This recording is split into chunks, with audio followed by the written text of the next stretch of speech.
Today we are going to see this topic. This is one of the very important topic, thermochemistry. Okay, so here mostly we will deals or you will learn about combustion chamber and some of the important facts about concepts, some applications of thermodynamics, how we can implement that in the combustion chamber. Okay, and what type of possible numerical problems that is to come from this topic, that we will be our today's agenda. Now starting with this thermochemistry. Now what is thermochemistry? Basically talking about thermochemistry, it is a relation between the chemistry and some kind of energy producing. Okay, so it is, we are going to study how we can heat is exchanged, or how we can measure the heat, and what are the possible ways it will eliminate the heat. Okay, so this is the main reason behind this, or you can say these are the overall outline, the meaning of thermochemistry. Now before entering into the thermochemistry, let's have a glance about some basic concepts. So what is open system, closed system and isolated system, and top of that, what is system? So system is any combination of a body, okay, so where the work can be done, or can be work done by the system, from the system, heat can be added into the system and from the system. Okay, so this is actually a fixed or some identity of some quality of mass. Okay, that is called as a system. The outer boundary or the periphery is called as a boundary, and the outside the system that outside the system is called as a surrounding. So the complete pact, okay, is called as a universe. So universe is a combination of system,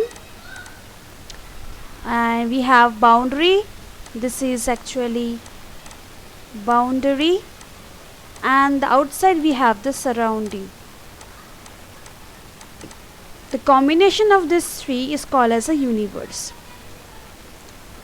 Now this system can be classified and can be identified as three ways: open system, closed system and isolated system. What is mean by open system? When both the energy and mass can interact. Okay, when both the energy and mass can interact. Okay, now what about the closed system, where only the energy can interact, but there is no interaction of mass. No interaction of mass. Just as a very good example of pressure cooker. Okay, so energy can be transmitted but no losses or gain in mass. Isolated means no exchange of neither energy nor mass. No exchange, just like a thermoflask. Okay, if you are pouring a coffee into thermoflask, it will be staying the hot coffee you are pouring into the thermoflask, it will be staying for the longer period of time. Okay, so it's a very good example of this kind of system. Now talking about the systems and the property, it can be again further classified in two ways: extensive property and intensive property. Extensive and intensive. So extensive property, what are the extensive property? Anyone? Mass, Depend entropy, upon mass. internal Exactly. energy, enthalpy, entropy. They are having some dependence on mass, and the opposite is a intensive. Okay, independent. Okay, independent. independent. Now I have already discussed this thing. Okay, so how you can remember this? I and I. Okay, so obviously these both are some relation with the mass. How you can remember? So intensive starts with I. Here also we have an independent of mass. So likewise you can remember. So dependent of mass like entropy, volume, mass, that comes under the extensive property. Intensive property, something like specific energy, temperature, pressure. Alright. Now then again we have seen some processes. There are a lot many processes: isothermal process, isobaric process, okay, chronic process. Now let's see some chemical reactions. Now I will come to the agenda like why. Now we have some three ways that we can say the chemical reactions. So we can convert from liquid to gas, gas to solid, solid to liquid, or vice versa. Okay. Now each of this can be when the conversion has their unique name. Suppose from liquid, okay, from liquid I want to convert a gas. Okay, so what I will do, what the process we can say, it's a vaporization. Then from gas to solid we can call as a sublimation. Okay, now from solid to you have liquid. Okay, we have a fusion. Now we have some del H and del S. What is H? H represents enthalpy, S represents entropy. So here we are going to see as the thermochemistry how the change in enthalpy and how it is going to going to happen in the entropy region. Alright, so here in this particular case we are going to study that the effect of enthalpy. Okay, is that clear? So basically here in the thermochemistry we are going to deal with change in enthalpy. Now talking about thermochemistry in the point of application in a jet engine. Now all of you are now aware of that what is a jet engine, how it works, what are the different components. Now we also have seen what is a Brayton cycle. All the TS diagram and PV diagram we have seen, both in the case of ideal and the actual cases, and we have solved the problem as well. Now here we are going to study thermochemistry, that means some kind of how the heat is added into a system. So here we are going to focus, a system is a combustion chamber. Okay, so what happens in the combustion chamber? So from here this pressurized air comes and enter inside the combustor, right? It enters to the combustor, and here the fuel ignition takes place, and that's how the combustion process takes place. The hot air gas expel out through the turbine nozzle, and like how the exhaust velocity or the kinetic energy produced. Okay,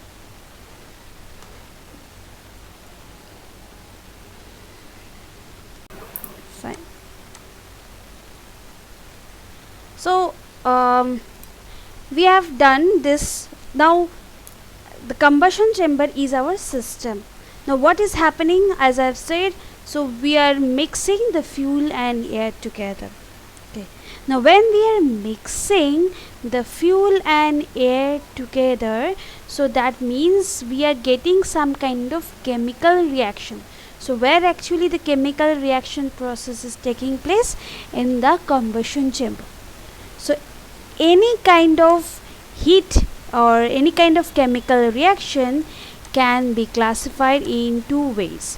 One is an endothermic reaction and one is a exothermic reaction, and this both the system or the reaction depends on the system we are using. Okay, it depends. Now I will tell you how to generalize that any endothermic reaction, any chemical reaction can be noted as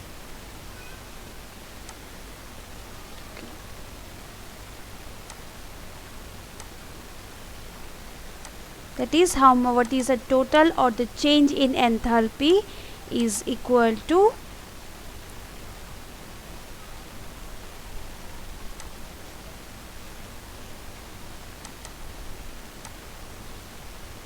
just write down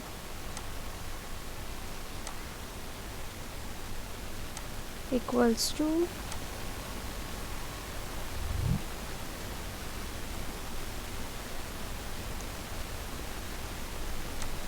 change in product minus some change in reactant. Okay. Now I have written something like a reactants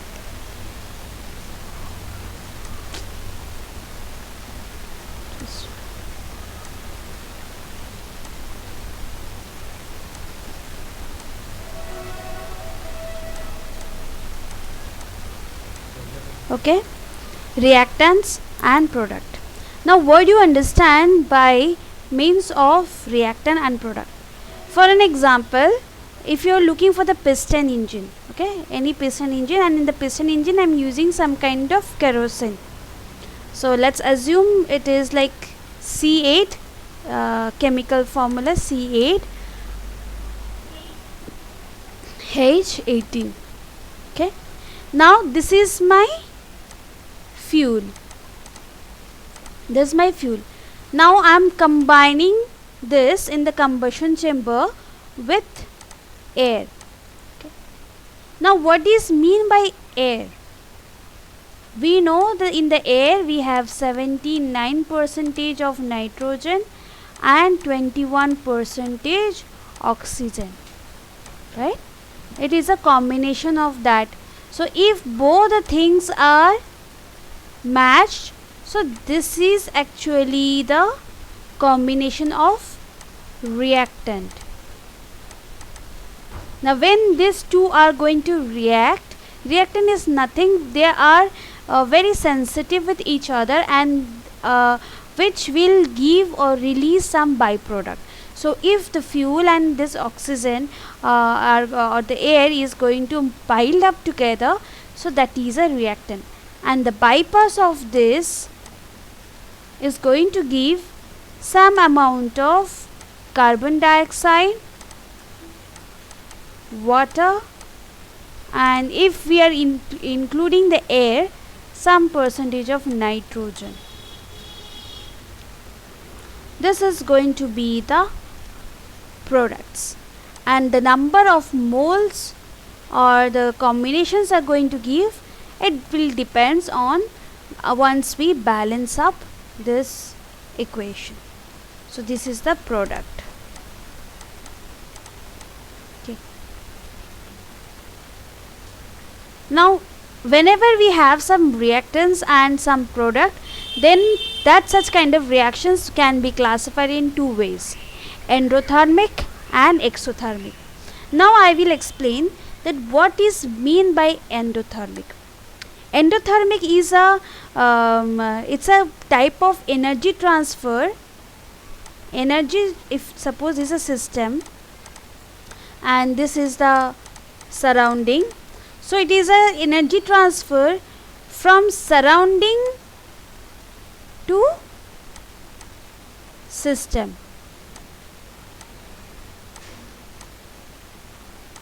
Alright, so from the surrounding the heat is transferred into the system, or heat is added into the system.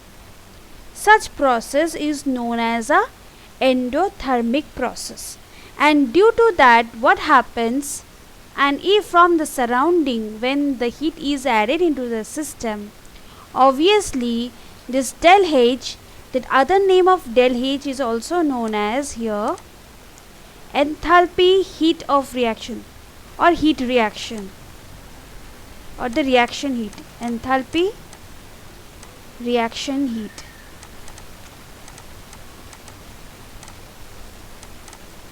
Okay, so in the other way they can also called as a enthalpy reaction heat. Now what happens if from the surrounding the heat is added into the system? So temperature from the surrounding is going to decrease, right? Temperature from the surrounding, it is going to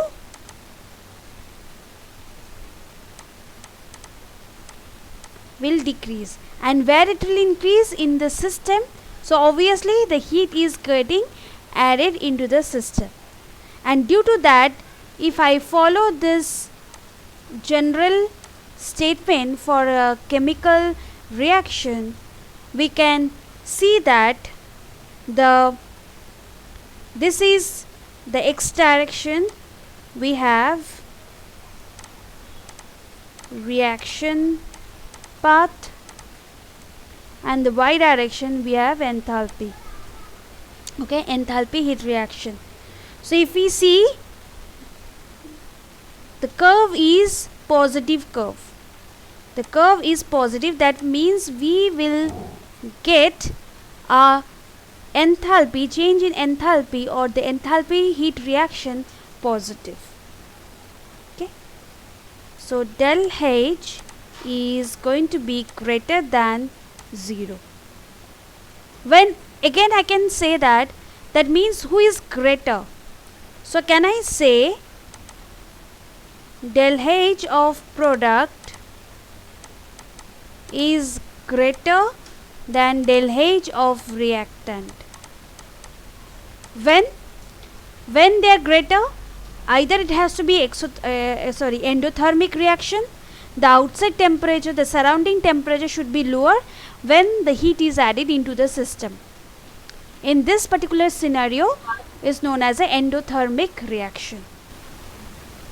Ma'am, here product means system. Is it like that, ma'am? Sorry?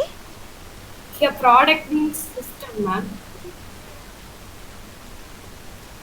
I'm not getting that. Ma'am, you told that del H is positive for endothermic reaction, ma'am. Which means that del H of product. Here product means system or... No. Product is not a system. Now just take an example of a combustion. Sorry. Just a second. I will have a sip of water.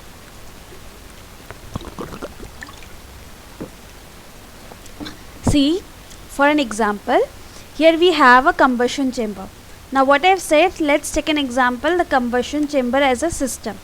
Now what I am doing here in the combustion chamber, I am adding some heat. I am providing some heat. From some external source I am providing heat, isn't it? So what I am doing, this is a system and entering. Now due to the addition of the heat, okay, some reactions are occurring, and due to the reaction some byproducts is producing.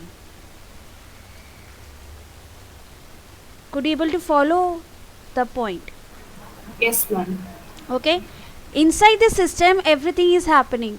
Due to the addition of a heat in a system, some chemical reaction is happening, and due to the chemical reaction we are getting some output or any kind of product we are getting. So what I am giving here an example, here I am burning fuel and air in the combustion chamber.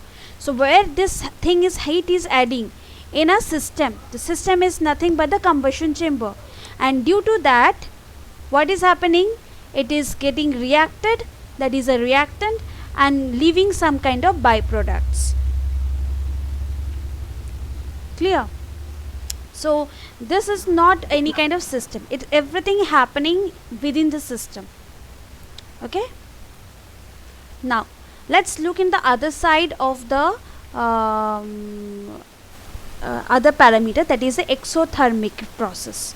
So what happens in the exothermic process? It's just an opposite of endothermic. So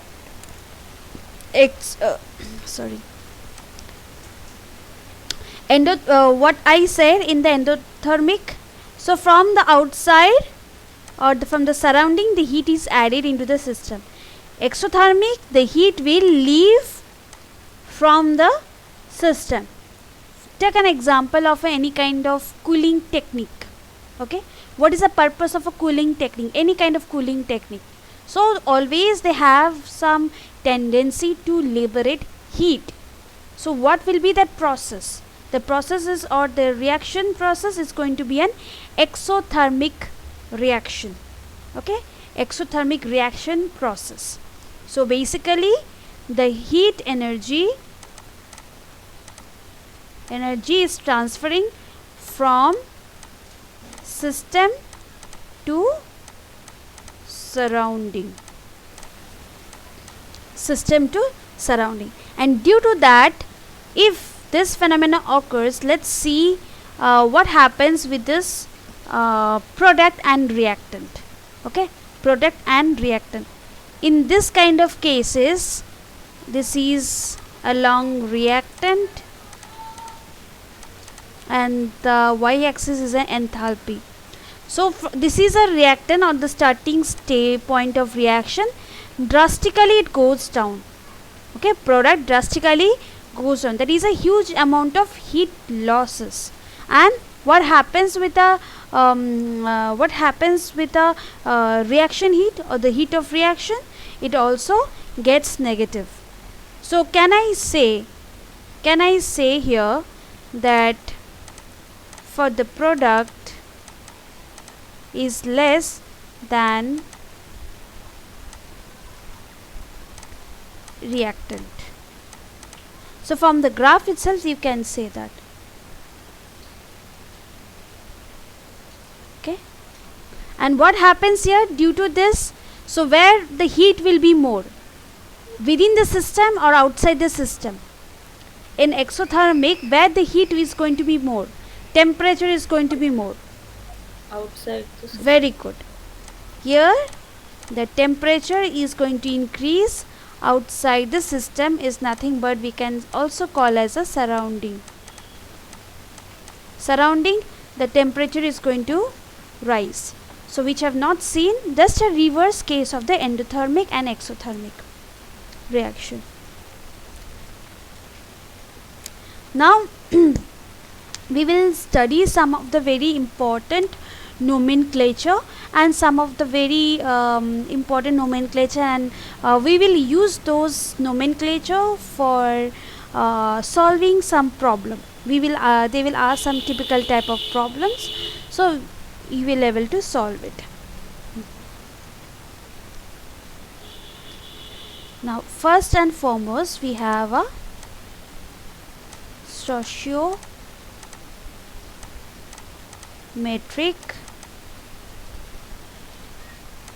So what is stoichiometric? Stoichiometric is a condition at which that it's an ideal condition when the fuel and air get mixed completely. That means a complete it's an ideal mixing process. Okay, ideal mixing process is called as a stoichiometric. Okay, ideal condition. Now what happens if it is not ideal? So this mixing of fuel and air can be classified in two more types. One is a lean mixture, another is a rich mixture. Lean and rich. Now what I mean, that what is the meaning of lean mixture? That means when we have excess amount of oxidizer and very little amount of fuel, because whenever we want to mix, we want to find out some proper ratio, some standard fuel to air ratio.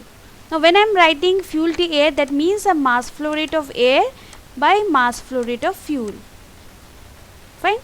In ideal condition, let's consider it is 50:1. Okay, that is the ideal condition. That is 50 percentage. That is a 50 times, you can say 50 times of mass flow rate as compared with the fuel. In that case, if the oxidizer is more, or I can say excess of oxidizer, or the level of oxygen is more, so then we will have, or we can call as a lean mixture. We can also say that excess of oxygen or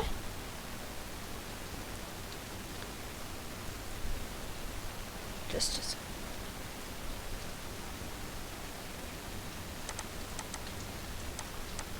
Or insufficient fuel. Okay, or insufficient fuel, both the things. So basically it is the quantity of oxidizer when it is greater than the stoichiometric.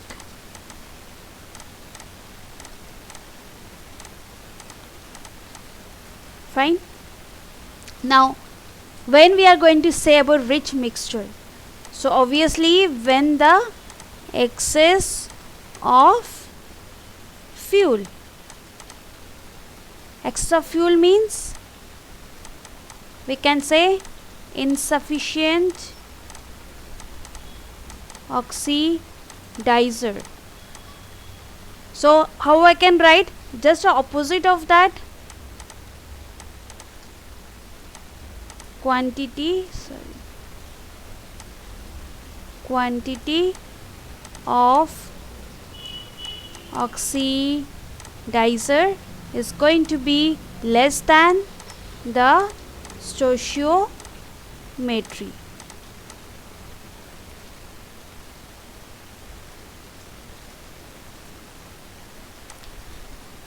Now two more ratios we will see. One is a stoichiometric ratio, another one is the equivalence ratio. First of all, keep these things in your mind. Both are reciprocal in nature. Okay. What is the relation? They are just a reciprocal in nature. Now I can give a notation, that is stoichiometric can be denoted as lambda and equivalence can be denoted as phi. Okay. Now mathematically how we can express them? So lambda equals to 1 by phi.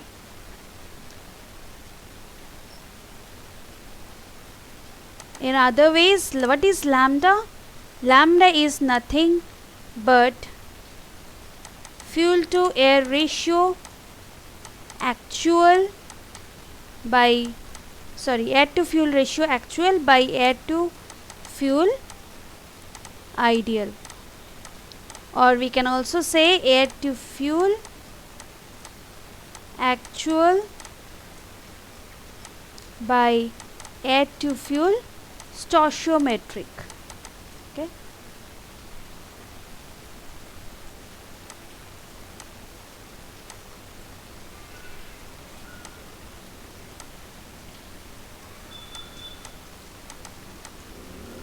Okay, stoichiometric. So this is the formula for stoichiometric ratio. Now sometimes they can also ask you what are the this kind of, whether they will give you some numericals and they will ask you to identify, maybe they will ask you to identify whether it's a lean mixture, rich mixture or the stoichiometric. So if both the quantity of oxidizer is same as the stoichiometric, so obviously it will be following the ideal stoichiometric solution. And to find the stoichiometric ratio, it is nothing but the actual air to fuel ratio to the air to fuel stoichiometric. Okay. Now obviously you can now write what will be for the equivalence. So equivalence denoted by phi, as I've said, it is the inverse of 1 by lambda, so can be also written as air to fuel stoichio and air to fuel actual. Now you have to see in the question that what value is provided to you, whether they have given the equivalence ratio or they have provided you the stoichiometric ratio. According to that, follow the principle which one is going to be suitable for that. Okay. Now I will further from this stoichiometric ratio and from the equivalence ratio, I will show you how to further analyze whether the mixture is a lean mixture or the rich mixture. Okay. So remember a small table.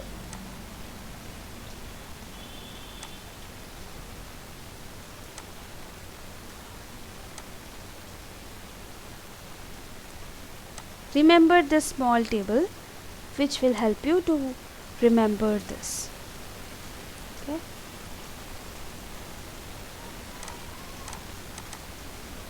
Rich, stoichiometric, and here you write lean. Now what I mean by rich, stoichiometric, lean, if the stoichiometric ratio is less than 1, it will be called as a rich mixture. What is mean by rich mixture? When the oxidizer is more. Okay, when we have the more amount of oxidizer.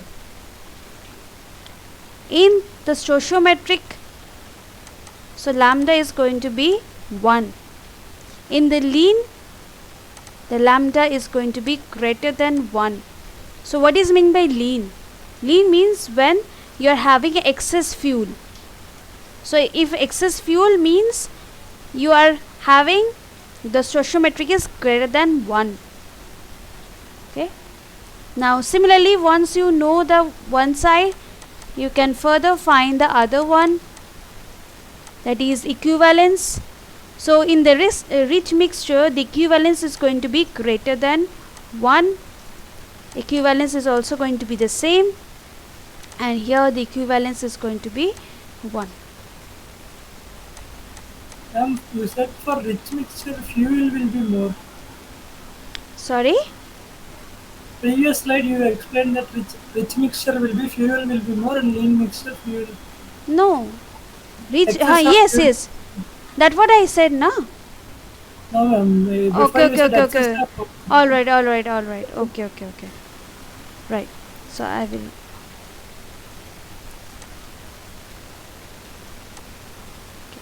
Rich mixture means we have excess of fuel. Okay. Sorry. And here we have excess of oxidizer. Now clear? Now it's fine.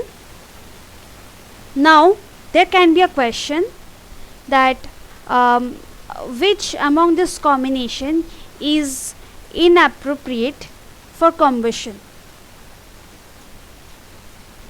Which one is inappropriate for combustion?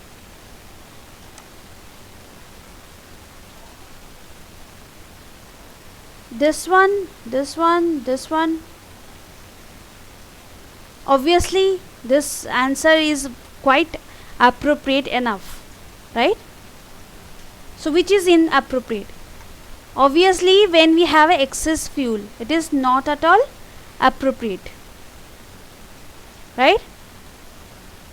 We that means it will we never want our excess fuel. That is a huge amount of SFC is going to increase. Do you agree with this or not? What is happening with the SFC? SFC is increasing. So if any engine they are using this rich mixture, it's not going to play an economic role, right? It's not playing the economic role.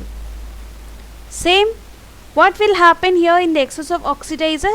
The combustion will takes place, but here also it will increase SFC. The reason why of that is incomplete combustion, okay, because of this excess amount of oxidizer. That is, oxidizer is nothing but it is a excess amount of air. So which is the ideal one? Ideal for solving is this. Fine. Okay. Now we will solve some numericals based on this combustion. What is mean by lambda less than 1, ma'am? Is it air by fuel actual will be more, or I didn't understand this point, ma'am. Which one? Lambda less than 1 for rich mixture and for lean mixture. Okay. It's nothing. What is lambda? Basically, lambda is air by fuel, actual by fuel, ideal. If it is less than 1 means what is happening? A by F actual is greater than A by F ideal, right? Now it's less than that, right? So what is less here? What is Air by less? fuel is less. So in the rest means the oxygen is less, right? If without oxygen can we make a combustion, can we do an effective combustion? No, ma'am. Right? Now in other side around also, let's see the excess of oxidize. Here what is meant by lean? What is lambda? A by F, A by F ideal is greater than 1. That means here we are having what is in excess, Oxidizer is in excess, ma'am. right? So what, see, you get the answer mathematically and what I have explained, the same thing. This is Yes, just a ma'am. mathematical expression to Okay, express ma'am, I it. got it, ma'am. Okay. Now we will now solve some of the numerical problems. Okay. Like you will expect such kind of problems. So they will give you some equation like this. Okay. Let's begin with a simple one, and gradually we will move to some typical type. CH4 plus O2, then CO2 plus H2O. Okay. Now already previously I have said the byproducts we will be getting this, right? CO2 plus H2O plus NO2. In case they have they have not mentioned with the air, so the outcome is going to be only this: carbon dioxide and water alone. If there is nothing mentioned with air, if this is only oxidizer is there, right? In this question only oxidizer is there. Now in this question they will this is the fuel, this is a oxidizer, okay, and this is the by-product.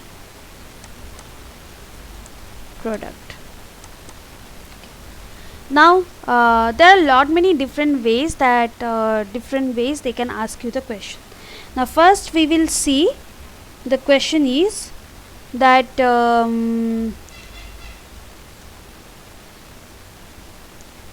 Just a second.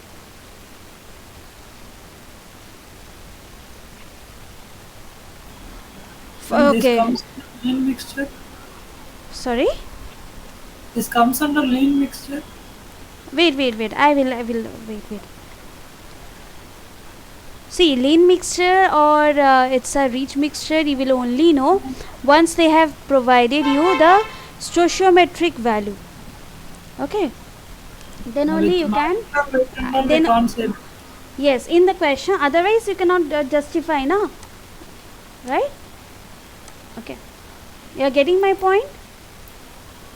I thought of if directly we can say through molecular weight whether it's a lean mixture or No, lean mixture we have to see the ratio. Just now I have shown you, right? How you can mathematically compare. We should have our stoichiometric ratio, and mathematically if you calculate, then only we can understand if it is less than 1, then it's a rich mixture. If it is greater than 1, lean mixture. If the ideal value, the stoichiometric value is not given, how can we identify? Okay, we cannot identify that because it's a relation between the ideal with the actual.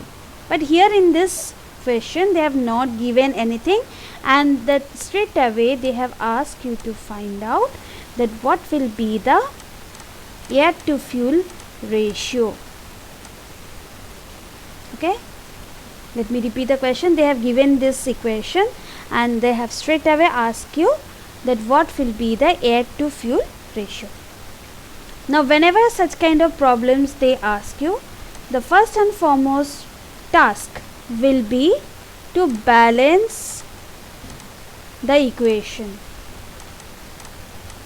Whether the equation is balanced. Yes, ma'am. 2O2. See, we have H4 and here we have only 2H. It's not balanced. 2O2, here we have 3. So first you need to balance both the reactant and the product. So first you balance it and tell me. Ma'am, in oxidizer 2O2 and product में 2H2O. Right, now is it balanced? 4, here we have 4. Yes, it is balanced. So before starting the solving any kind of problem, ensure you balance the equation. Now once you balance, now what you have to do, you have to find out what is the aim, air to fuel ratio. Now what is mean by air to fuel ratio? How you can find? They have given oxidizer, but they have asked air to fuel. So first you need to find out that, so 1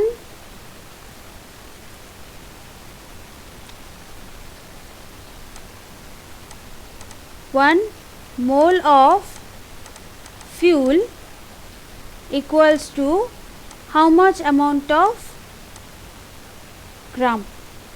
How can you find out that? We need to find out the mass of a fuel, right? To find out this.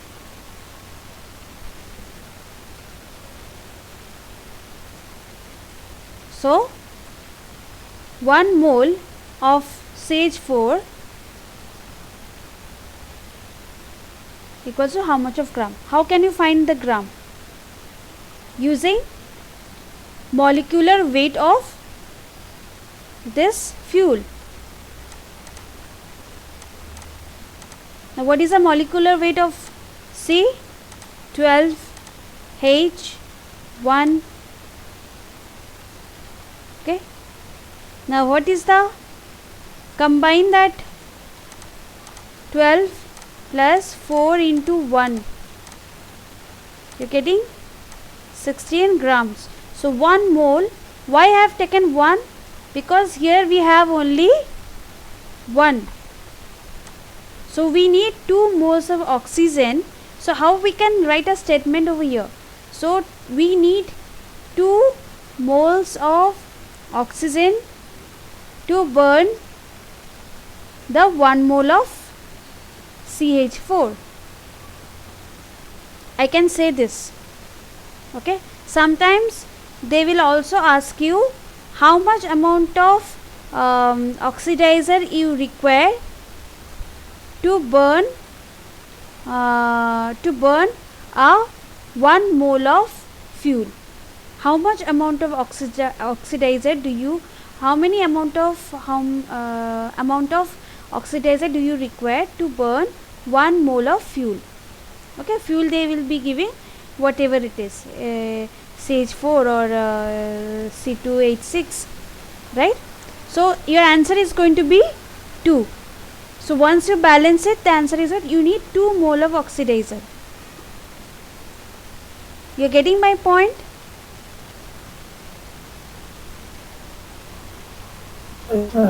Right. Now here the question is air, but here we have a oxidizer. Now oxygen means oxygen.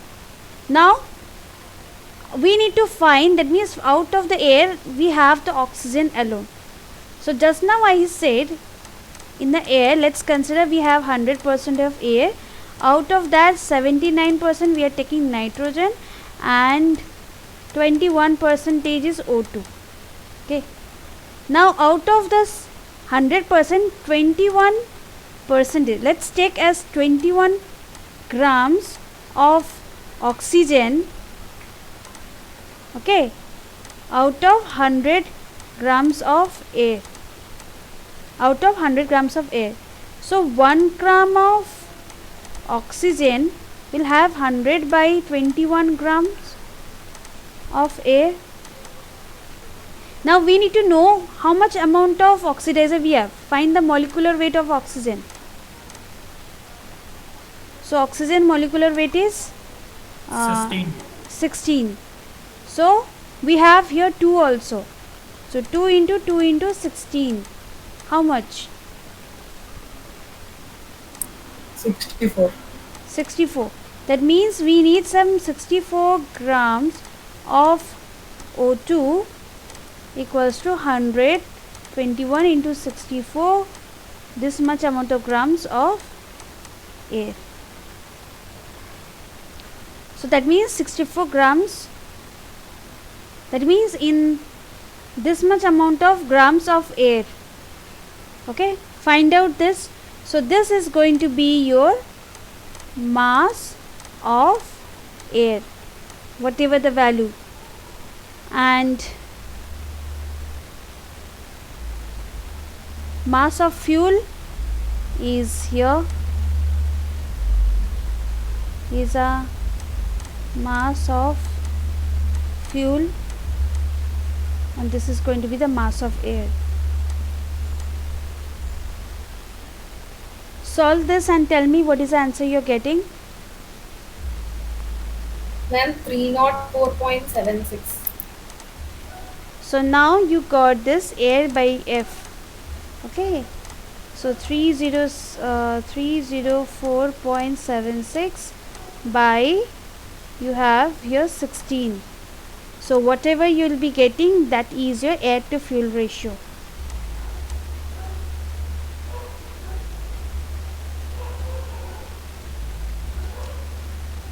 So what is the answer?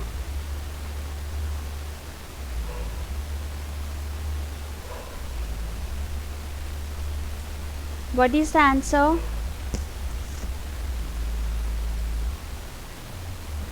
Ma'am, 19.04. 19.04 is to 1 or whatever, 19.04 is also the right answer. One thing you cross check that whenever you are finding air by fuel, always that value should be greater than 1 at least. Fine. If air by fuel, because the quantity of air should be more as compared with the fuel. Okay, so nearly about 19 times. Now with the same question, they can further ask in different ways. Like they can ask what will be the percentage of mass of carbon in CH4. Okay, CH4. So in the fuel, what is the percentage of carbon? It is there. Now how can you find out that? They are asking percentage of mass of carbon in CH4. So if they are asking something like from any compound, any kind of particular molecules, they are asking one kind of atom. So what you are going to do is number of atom we have over there into atomic weight by the molecular weight into 100. This is a general formula. So what is the atomic weight over there? 1. What is a carbon atomic weight? 12. Molecular weight already we have found previously is 16.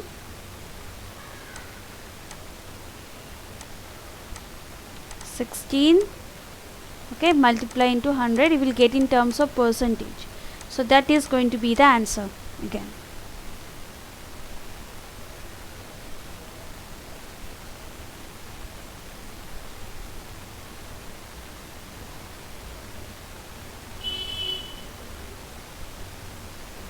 Ma'am, 75%. Alright, 75%. Okay. Now I will ask a question, the same equation what you have done in a different form. So there are different ways they can ask the question. Now what was the equation I have written? CH4 plus 2O2, then we had CO2 plus again 2H2. Is it balanced?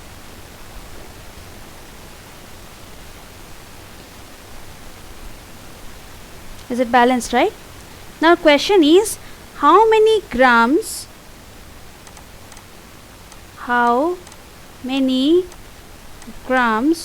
of H2O will produced by 2.60 moles of CH4. Now they have changed the amount of mole we are using here. Okay, so they have changed the amount of mole.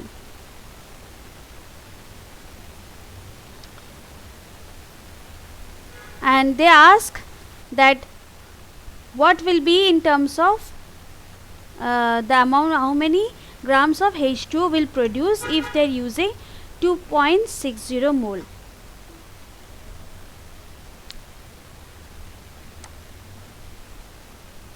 So if they are giving such kind of thing, my advice to make your work very easy, you know this is already a balanced equation.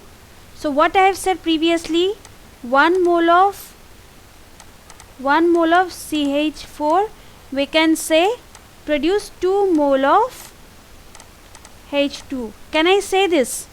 I can say this statement, or I can also say 1 mole of CH4 gives 1 mole of CO2, or I can also say 2 mole of O2 needs to burn 1 mole of CH4. From this statement I can say so many things. Now as in the question they have given 2.6, the one of the easiest thing that you can do, see 2.6 what they have said of CH4. So already this is a balance and here we have 1. So first and foremost what you do, you multiply the entire thing with the 2.6. So the equation becomes 2.6 CH4 plus 2.6 into 2, you will get 5.2 O2 then again 2.6 CO2 plus again 5.2 H2O.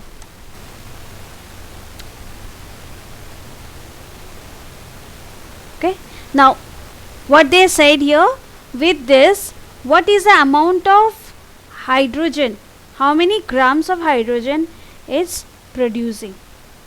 Okay, how many grams of hydrogen is producing? Now how you are going to find for that?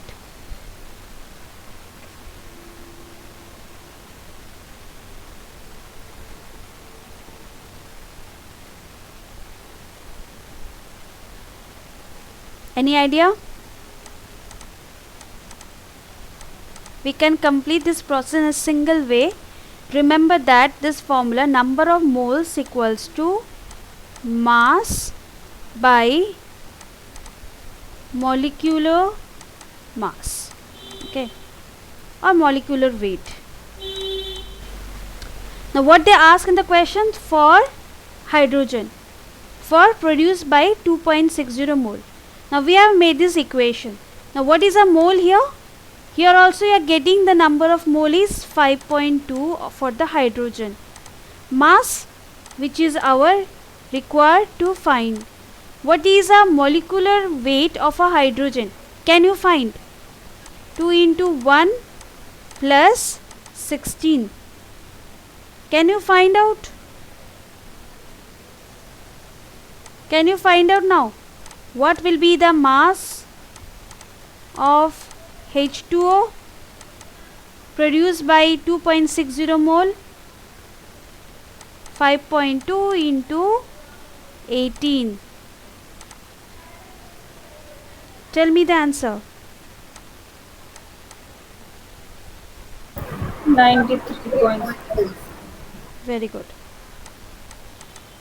Now, is it clear? Is the concept clear that how we are solving this? Okay. Now, whenever they are asking such kind of thing, just see and multiply. Otherwise, it's so complicated process. Okay. We have to keep on doing and finding out. So this is one of the very easiest way that you can solve this.